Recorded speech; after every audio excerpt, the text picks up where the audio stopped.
think we're special. Gurdjieff once said that the man who portrays himself as being special in some way is just demonstrating the fact that actually he's very ordinary. Gurdjieff would say something like that, wouldn't he?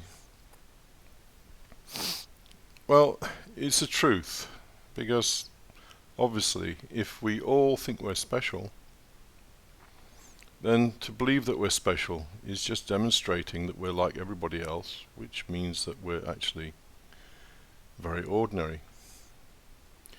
Now, your specialness may be the way you look. Maybe you are particularly proud of your appearance, or maybe you're proud of your intellectual capability.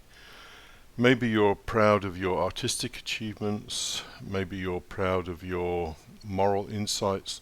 Whatever it might be, we all tend to have some way in which we believe we're special. I mean, obviously, producing a video of this nature, I in some way believe that I have some information which is, well, I don't know if I'd call it special, but of value to people. But I have a teacher, and believe me, I wouldn't be doing this unless I'd been prompted for probably about a year and a half now to produce something that might be useful to other people. So I'm kind of a reluctant commentator, really. But anyway, getting back to the topic, which is being special. Why do we need to feel that we're special in some way? Well, we do this because at the center of us is emptiness. A place where most of us would never dare to look.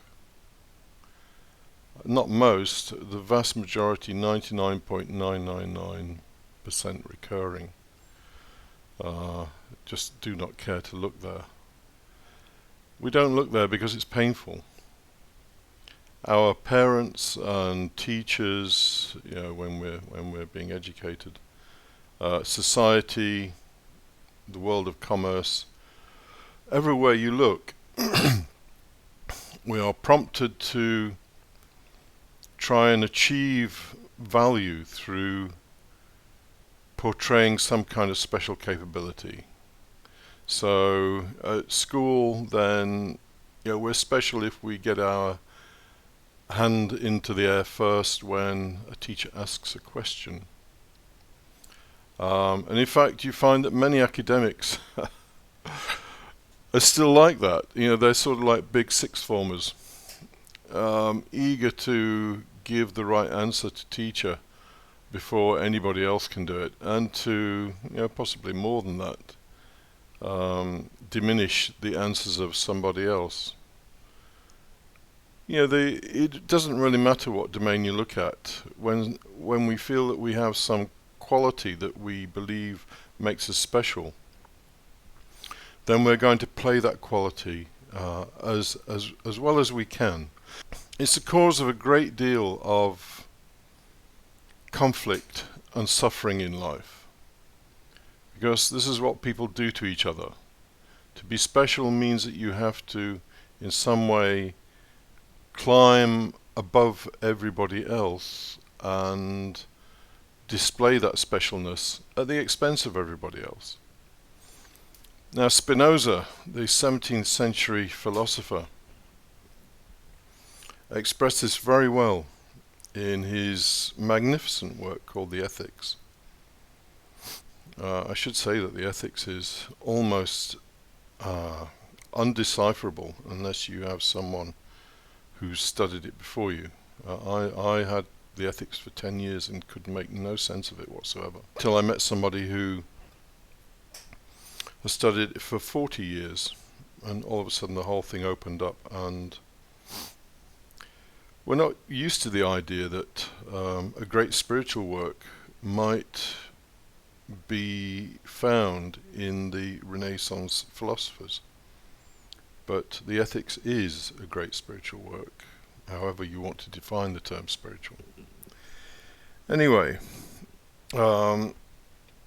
The ethics is set out in a strange kind of format, and I won't go into all of that. But anybody who cares to look at Proposition 55 in Part 3 will find the following. And inasmuch as this feeling is renewed as often as a man contemplates his own virtues or his own power of activity, it follows that everyone is fond of narrating his own exploits and displaying the force both of his body and mind, and also that for this reason men are troublesome one to another. Well, I'll add a little bit of commentary to that, because this is the nature of most social intercourse, that people will display their what they believe to be valuable things that they've done or things that they have to one another, and as Spinoza says here, it ends up that people end up being troublesome to one another.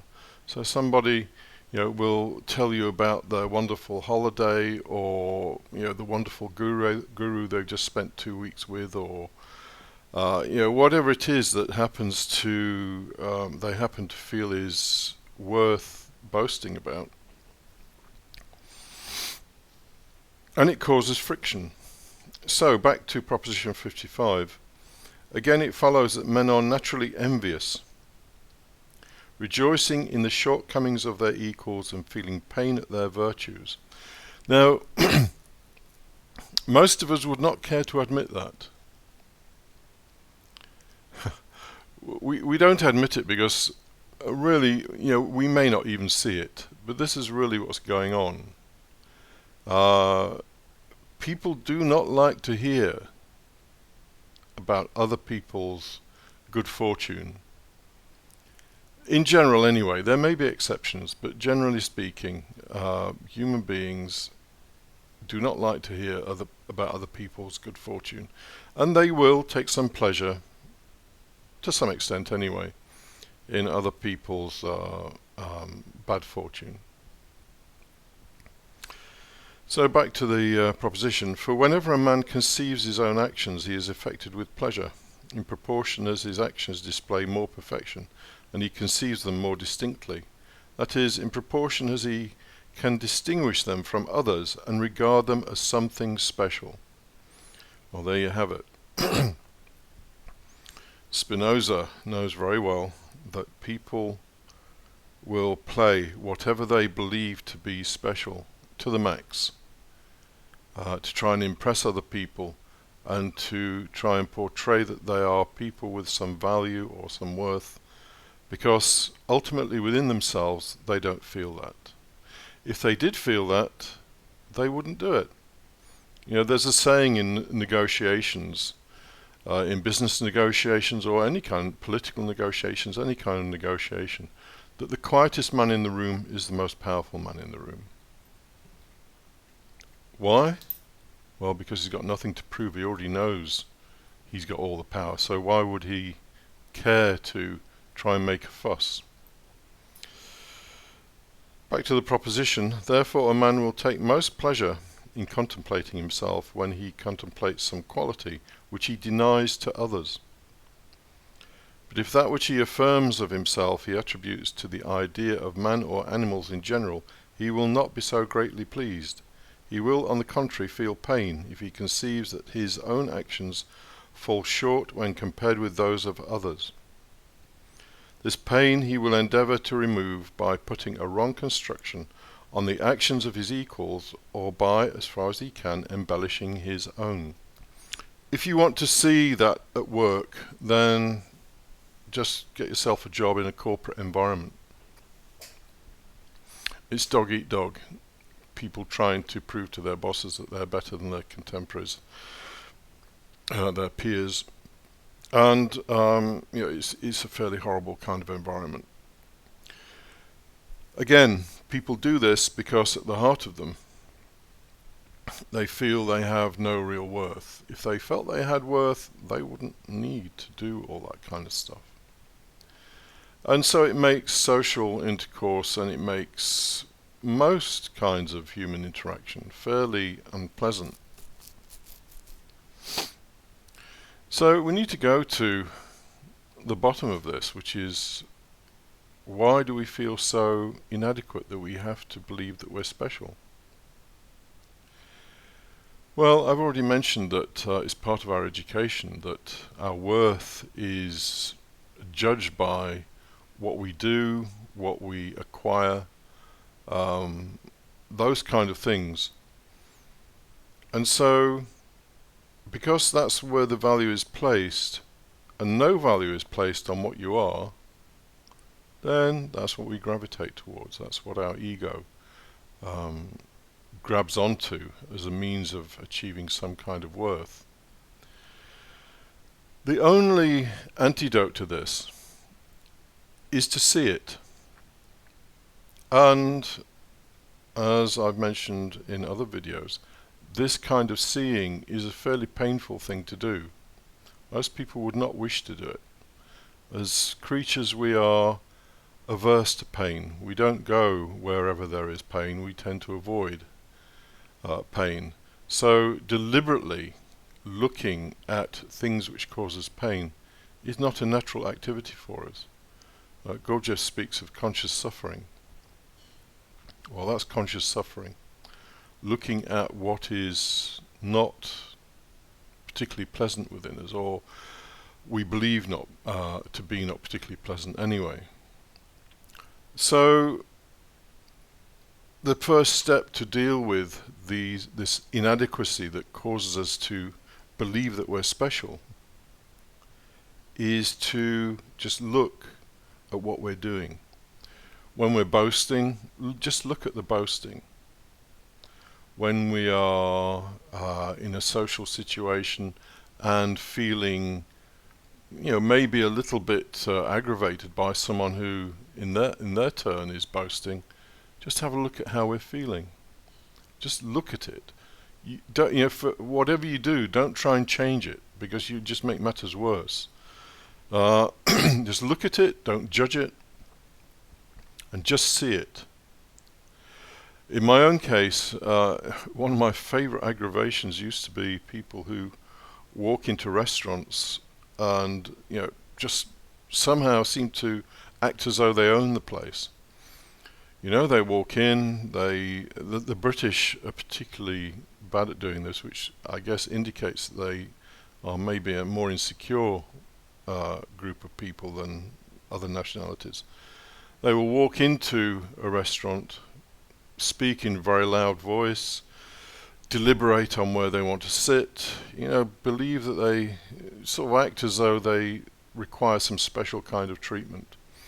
And then once they're seated, then everybody in the restaurant can hear the conversation about their new villa or their new car or the holiday they've just been on or the school that their children have just been admitted to.